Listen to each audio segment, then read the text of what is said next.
우리는 학교에서 오랫동안 진화론에 입각한 교육을 받아왔습니다.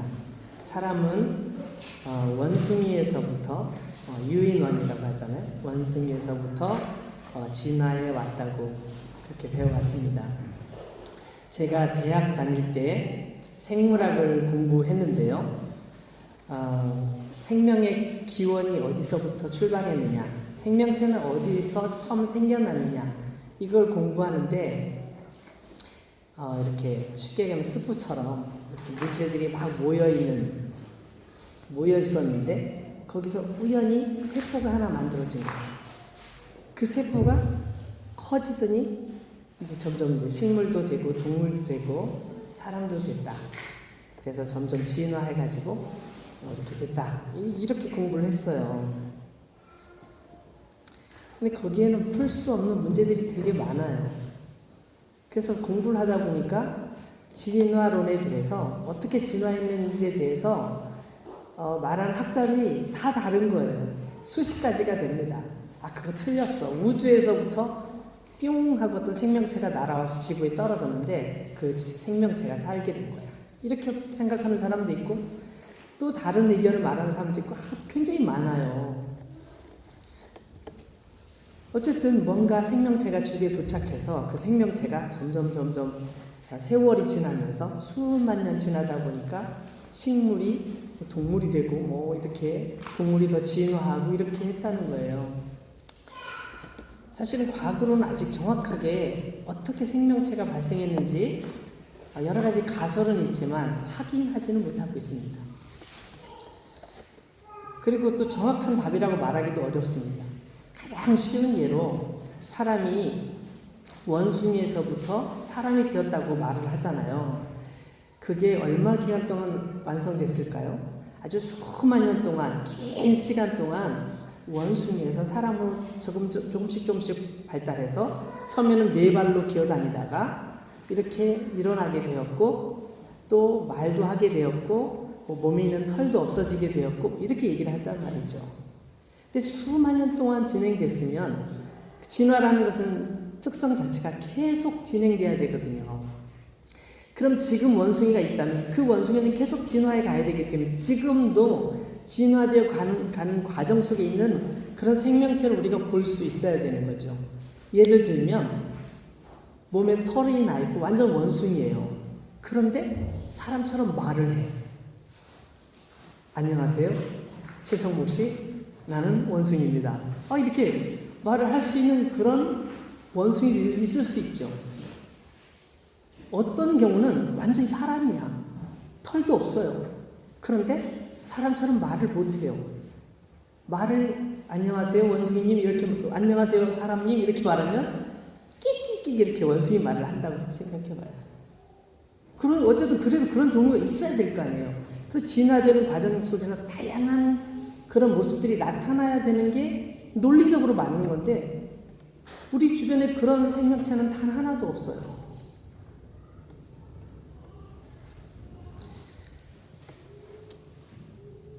그렇지만 문제는 우리가 교육을 받아왔잖아요. 우리 많은 사람들이 아니야, 우린 다 학교에서 배웠어. 그래서 사람은 원숭이에서부터 진화해 왔지. 그렇지 못한 거는 과학적인 게 못 돼.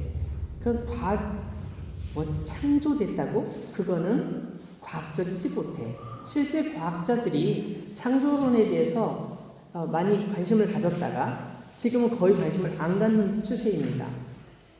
왜냐하면 그거는 어떤 그 믿음에 관한 것이지 과학적인 사실은 아니고 증명할 수도 없어. 그렇기 때문에 과학적인 사실로 받아들일 수는 없어. 그렇게 말하면서 받아들이지 않는 거죠. 정말로 그럴까요? 아직 그 발달한 과학에서 생명의 신비를 아직도 밝혀내지 못하고 있는데 어떻게 그들이 맞다고 말할 수 있을까요? 성경에서는 이 부분에 대해서 절대로 타협하지 않습니다. 이 세상에는 모든 만물들은 하나님께서 창조하신 피조물이라는 거예요. 하나님께서는 창조자가 되시고 사람들을 생명체, 이 땅에는 모든 것들은 하나님께서 창조하셨다고 성경은 그렇게 말씀합니다. 하나님께서 빛을 만드셔서 어둠을 환하게 비치게 하셨고, 해와 달과 별들을 하늘을 수놓게 하셨고, 또 이 땅에는 식물들이 자라게 하셨고, 바다에는 물고기들이 자라게 하셨고, 또 육지에는 수많은 생명체들이 움직이면서 풀을 먹으면서 살아갈 수 있도록 그렇게 하신 분이 하나님이라고 성경은 분명하게 이야기하고 있습니다. 그리고 모든 것에 질서를 부여하셔서 하나님의 질서 가운데 살아가도록 하고 계시다. 그리고 창조만 하셨을 뿐만 아니라 창조 후에 그들을 다스리시고 살리시고 때로는 죽이기도 하시는 생명의 근원 되시는 분이 하나님이시다. 성경은 그것에 대해서 아주 선명하게 말씀하고 있는 것이죠. 하나님께 성경을 보면 이 창세기 1장에 그 부분이 자세하게 나와 있는데요. 이 창세기 1장을 보면 하나님께서 세상에 있는 모든 생명체를 만드시면서 너무너무 좋아하셨어요. 너무너무 기뻐하셨어요. 너무너무 행복해 하셨습니다. 6일 동안 모든 생명체를 만드셨어요. 그리고 마지막 날에는, 마지막 6일째 되는 날에는 피조물의 최고의 존재로 사람을 만드시죠. 남자와 여자를 만드셨습니다. 그래서 둘이 가정을 이루어서 행복한 가정이 되게 하시고, 서로 사랑하면서 또 자녀들도 낳게 하시고, 또 자녀들은 또 다른 자녀들을 낳게 하시고, 이 땅에 많은 사람이 퍼져나가도록 하나님께서는 그렇게 하셨습니다. 사람을 만드셨을 때는 다른 때와 달리 흙으로 사람을 빚으시고 하나님의 생기를 불어넣어서 사람을 만드셨어요.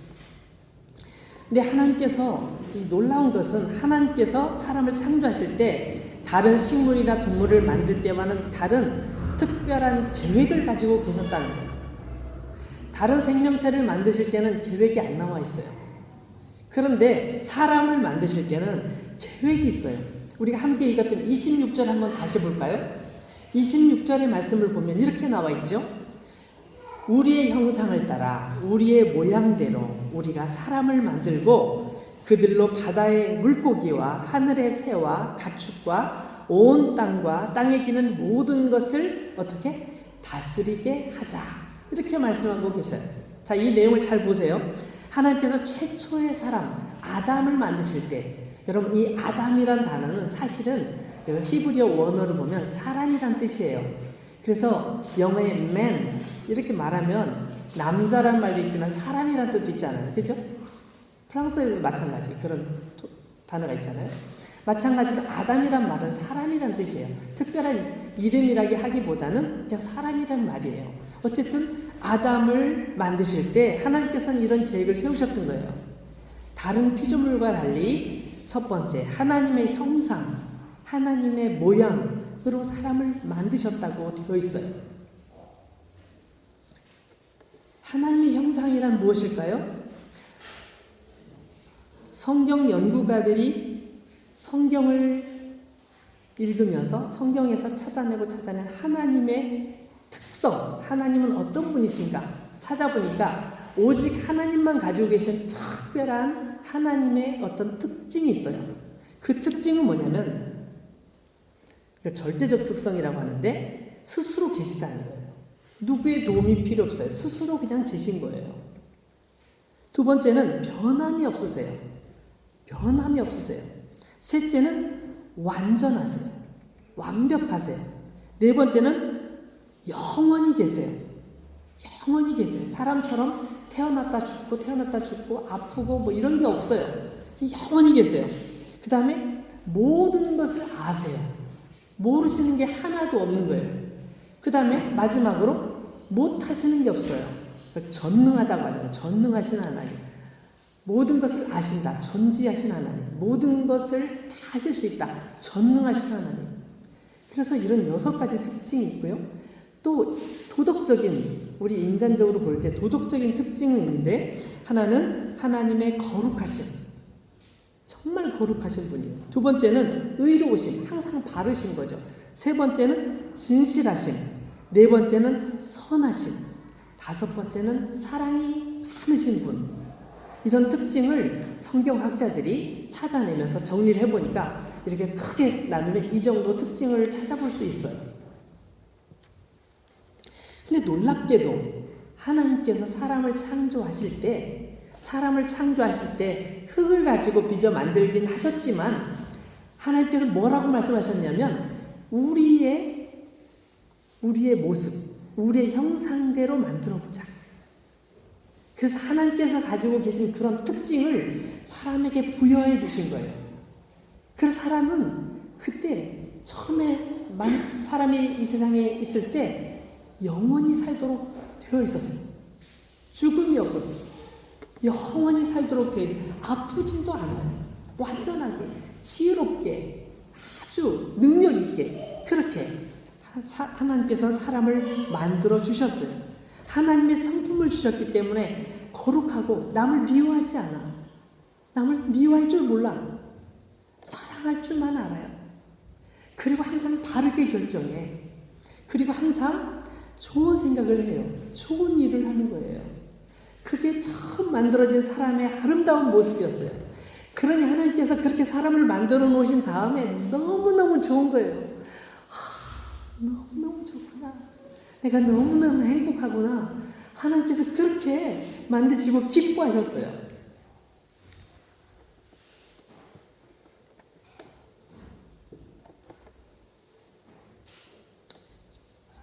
하나님께서 만드신 모든 피조물 중에서 그런 피조물은 하나도 없어요. 여러분, 지금 우리가 살아가면서 경험하는 그 현실 가운데서 우리 생각해 볼 수 있습니다. 여러분, 원숭이에게 최신 휴대폰을 딱 주고 너희 갖고 놀아. 그러면 어떻게 하죠? 1년 내내 새 걸 줘도 똑같아요. 할 줄 몰라요. 그런데 우리 꼬맹이 아이들, 우리 어린 아이들에게 휴대폰 한번 줘봐요. 금방 뭐 보고 있어요. 그죠? 금방 뭐 하고 있어요? 게임하고 있어요. 게임하라고 알려주지도 않았는데 게임을 하고 있어요. 와, 이거 대단한 거죠. 사람에게 그런 지혜와 능력이 있는 건 하나님께서 주셨기 때문에 가능한 거예요. 이 세상에 어떤 동물과도 비교할 수 없는 한 사람의 특별한 능력과 그런 재능들을 주셔서 이 세상을 살아가도록 하셨어요. 그러나 사람들은 어때요? 하나님께서 주신 지혜로 어떤 피조물보다 더 능력 있게 살아가면서도 하나님을 모르는 경우들이 많이 있어요. 자, 두 번째, 하나님께서는 세상 모든 피조물을 다스리게 하실 계획을 사람에게 주셨다는 거예요. 그죠? 좀 전에 나와 있었잖아요. 하나님께서는 사람으로 하여금 온 세상을 다스리게 하셨어요. 다스리게 하셨다는 표현 속에는 다스릴 능력을 주셨다는 거예요. 여러분, 에덴 동산에 살고 있던 아담은 에덴 동산에 있는 수많은 식물들의 이름을 하나씩 불렀어요. 너는 대나무, 너는 향나무, 너는 무화과나무, 넌 장미꽃. 그 이름을 짓는 대로 그 나무 이름이 되고 식물 이름이 됐는데 그것은 탁월한 지혜가 없이는 할 수가 없어요. 하나님께서 그런 탁월한 지혜를 사람에게 주시고 세상을 다스리도록 바다의 물고기, 하늘의 새, 가축, 온 땅에 있는 모든 생명들, 동물들을 다스리게 하셨어요. 땅을 관리하고 사용하고 그 중에 필요한 것은 취할 수 있도록 그런 능력들을 다 주신 거죠. 세 번째로 하나님께서는 사람에게 아주 특별한 것을 주셨는데 그건 뭐냐면 복을 주셨어요. 복을 주셨어요. 28절 말씀 볼까요? 28절. 하나님이 그들에게 복을 주시며 하나님이 그들에게 이르시되 생육하고 번성하여 땅에 충만하라. 땅을 정복하라. 바다의 물고기와 하늘의 새와 땅에 움직이는 모든 생물을 다스리라 하시니라.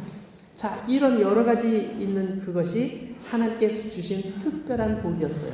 어떤 생명체계도 주지 아니하신 하나님께서 사람에게만 주신 특별한 복이었던 거죠. 하나님께서 이처럼 사람을 사랑하셨고 사람들에게 복을 주셨고 사람들에게 깊은 관심을 가지고 계셨어요. 그러나 문제는 뭘까요? 자, 지금부터 문제예요. 사람이 그걸 많이 누리고 살고 있었음에도 불구하고 누군가가 그에게 속삭이는 얘기에 귀를 기울이는 순간 모든 것이 망쳐버리고 말았어요. 그게 뭐죠? 에덴 동산에 있던 뱀이란 존재가 사람에게 다가와서 속삭였어요.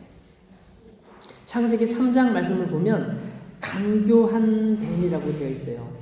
아주 간교하고 사악한 뱀이 다가와서 사람에게 속삭이니까 하나님의 말씀을 순간적으로 잊어버린 채 뱀의 말을 듣고 하나님의 말씀을 거역해버리는 거죠. 그래서 하나님께서 먹지 말라고 명령하신 선악을 알게 하는 나무의 열매를 따서 먹게 돼요. 하나님께서 그 나무의 열매는 절대로 따먹으면 안 돼. 그 나무의 열매를 먹으면 너는 죽게 된단다 라고 말씀하셨거든요.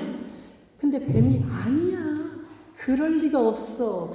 그걸 따먹지 못하게 하신 이유가 뭐냐면 그걸 너가 따먹으면 그때부터 너는 하나님처럼 지혜로울 것이기 때문에 하나님께서 그거를 막기 위해서 너에게 따먹지 말라고 말씀하신 거야. 따먹어도 절대 안 죽어.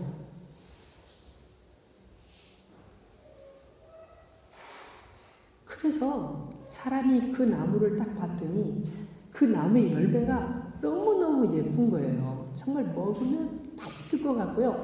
딱 먹으면 지혜가 팍팍팍 솟을 것 같기도 하고 몸에 굉장히 좋을 것 같은 거예요. 그래서 정말 하나님 말씀이 틀렸나? 뱀 얘기 가만히 생각해보니 맞는 것 같아 라고 생각하면서 그 나무의 열매를 따먹게 되죠. 그 열매 안에 어떤 효과가 있었는지는 모르겠어요. 그렇지만 중요한 것은 하나님께서 절대 안 된다고 말씀하신 것을 잊어버리고 거부하고 사탄이 알려주는 그 얘기를 더 하나님 말씀보다 가까이 하는 순간 그는 하나님의 뜻을 어기게 됐고 하나님을 떠나버리게 된 거예요. 그때부터 문제가 발생하게 된 거예요. 사탄이 유혹할 때는 언제나 달콤해요. 사탄이 유혹할 때는 언제나 달콤한 것입니다. 여러분에게 나쁜 것을 말해주는 사람들은 항상 달콤한 얘기를 해줍니다. 이거 하면 잘 될 거야. 돈도 많이 벌 거야. 이거 하면 행복할 거야. 이거 하면 너 정말 후회 안 할 거야. 라고 말하는데 하나님 뜻과 반대가 되는데도 불구하고 상관하지 마. 그건 신경 쓸 필요 없어 라고 말하면서 자꾸 권한단 말이에요. 거기 한 걸음, 두 걸음, 세 걸음 들어가다 보면 심각한 문제가 발생하는 것이죠. 사탄의 유혹은 언제나 달콤합니다. 아담과 하와는 하나님보다 더 똑똑해지고 싶은 욕망이 속에 있었던 것 같아요. 뱀이 그 얘기를 하는 순간, 사탄이 그 얘기를 하는 순간 그게 그냥 마음속에 들어오면서 하나님 말씀을 잊어버리고 그렇게 된 거죠. 그게 바로 부패의 출발점이 되었어요. 근데 그걸 딱 먹는 순간 하나님과 단절되면서 이제는 사탄의 종이 된 거예요. 뱀의 종이 된 거예요. 끌려다니는 거예요. 너 먹었잖아. 너 하나님 떠났잖아. 이제 끝이야. 그만둬. 됐어. 나 따라와. 너. 그러면서 이제 사람이 이용당하는 거죠. 마귀에게 이용당하는 거예요. 그때부터 생각하지 못했던 괴로움이 찾아오고 하나님이 찾아오시면 무서워서 도망을 치는 거예요. 혹시라도 하나님이 나를 보실까봐 무서워하는 거예요. 아담아 어디 있느냐? 무서워요. 난 지금 하나님 무서워서 피했어요. 숨었어요. 라고 말할 수밖에 없는 존재가 돼버렸어요. 왜 그런지 모르겠지만 일이 완전히 꼬여버리고 엉켜버린 거죠. 그때부터 사람은 하나님을 떠나기 시작했어요. 아담이 낳은 아이들이 자라면서 이 아이들만은 괜찮았으면 좋겠다 했는데 아이들은 더 심해. 더 악해. 사람을 죽이고도 내가 사람 죽인 거 한번 노래로 한번 지어볼까? 내가 얼마나 사람을 잔인하게 죽였는지 얘기해볼까? 그런 사람들도 생기고 사람들이 점점 더 악해지는 거예요.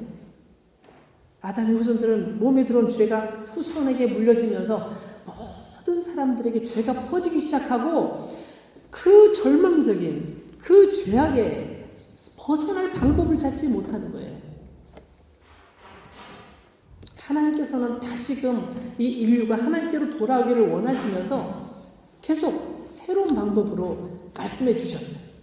하나님께서 말씀을 전해주는 선지자들을 보내서 하나님의 말씀을 가르쳐 주셨고, 또 이렇게 성경책에 기록해서 하나님의 말씀을 계속 보면서 하나님 뜻이 무엇인지, 나의 뜻이 무엇인지 내가 가르쳐 주겠다. 하나님께서 계속 말씀해 주셨지만 사람들은 이미 하나님과 멀어져서 하나님의 말씀을 듣다가도 힘들 때는 하나님을 막 찾다가 조금 편해지고 좀 행복해진 것 같으면 하나님을 잊어버리는 거예요. 그걸 계속 반복하니 사람에게 행복이 있을까요? 없어요. 늘 싸우고 늘 불편하고 늘 힘들고 늘 고통스럽고 늘 죽고 싶고, 이게 사람의 마음속을 움직이는 거예요. 하나님께로 나가면 되는데 하나님께 나가지지 않고 계속 고통 속에 허덕이는 인간들. 그래서 그 인간들을 위해서 하나님께서 선지자들을 보내주셔서 계속 말씀하셨어요. 계속 격려하시고 때로는 위로하시고 때로는 끌어안아주시고 계속 말씀해 주셨어요.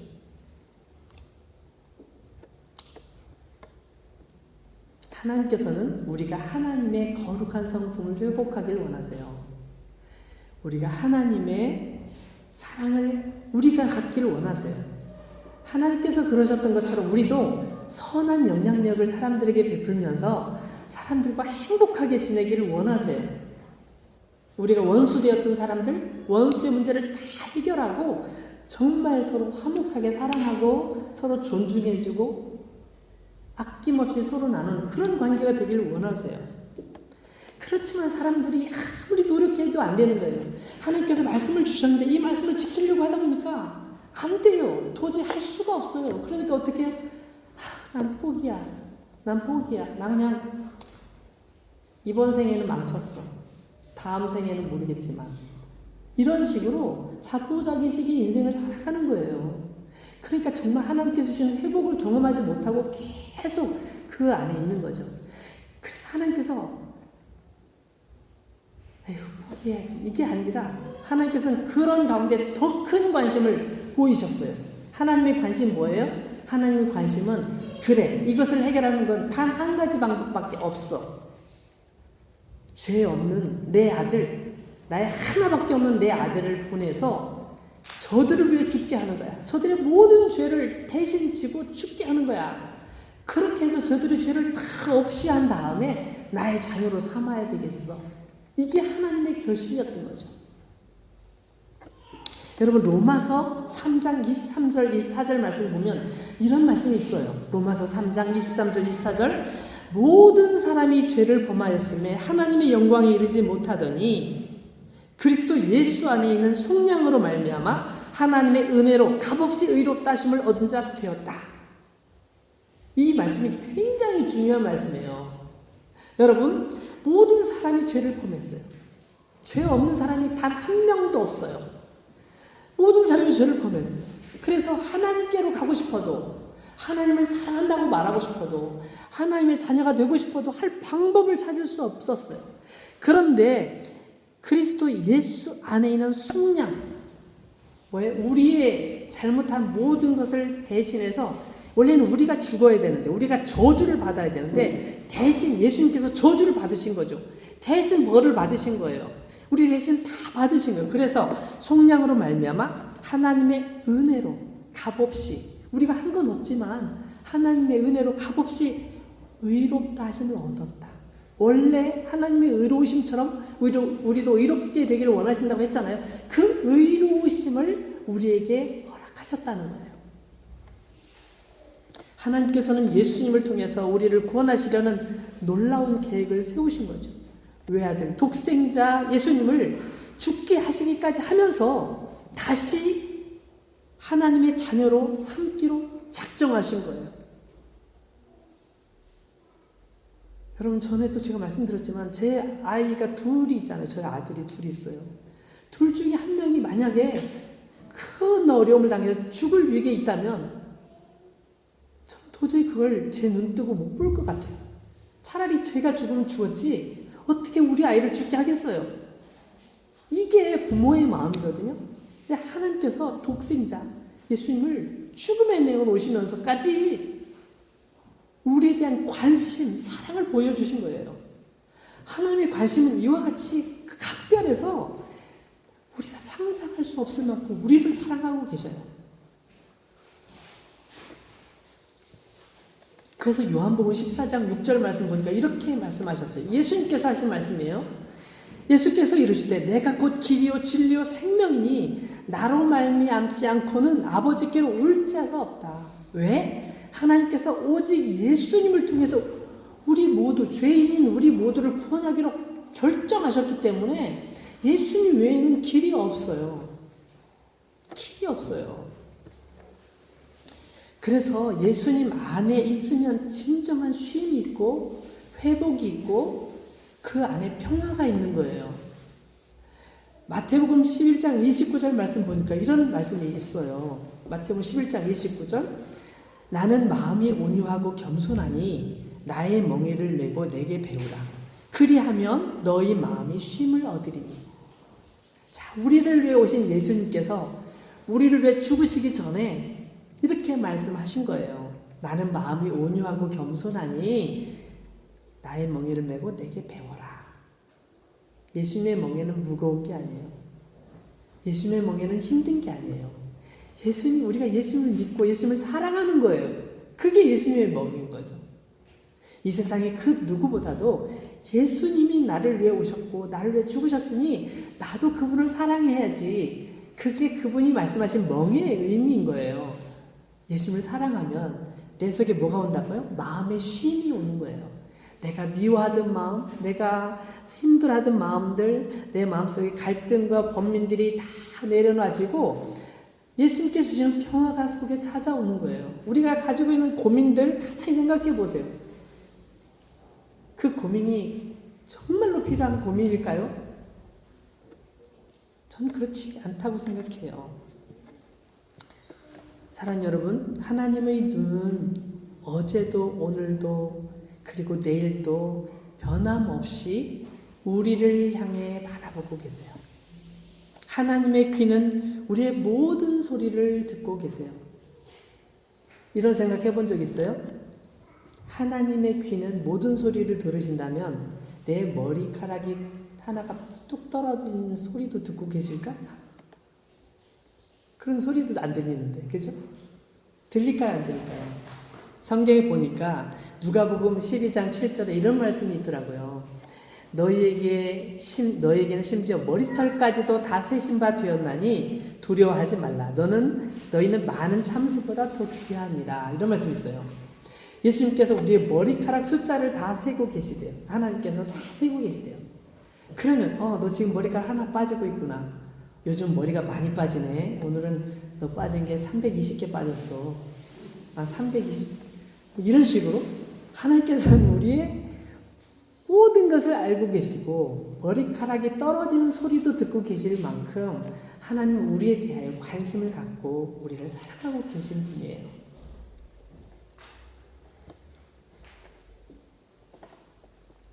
여러분, 우리가 좋아하는 친구를 만나면 금방 알아봐요. 너 오늘 머리 잘랐네.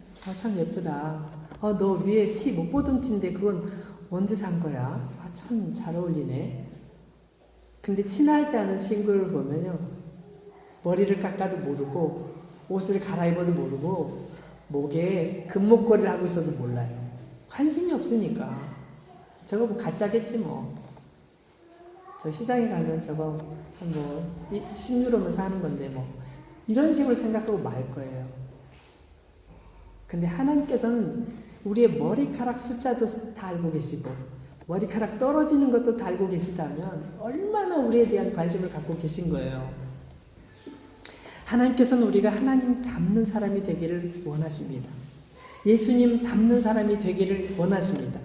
우리가 세상에 주눅들어 기죽어 사는 것이 아니라 예수님의 보혈에 의지해서 다시 일어나고 절대 포기하지 않고 내가 실수했던 거에 매몰되어 있지 않고 다시 새롭게 출발하기를 원하십니다. 우리가 날마다 새롭게 되기를 원하십니다. 세상을 다스리며 정복할 능력을 우리에게 주셨어요.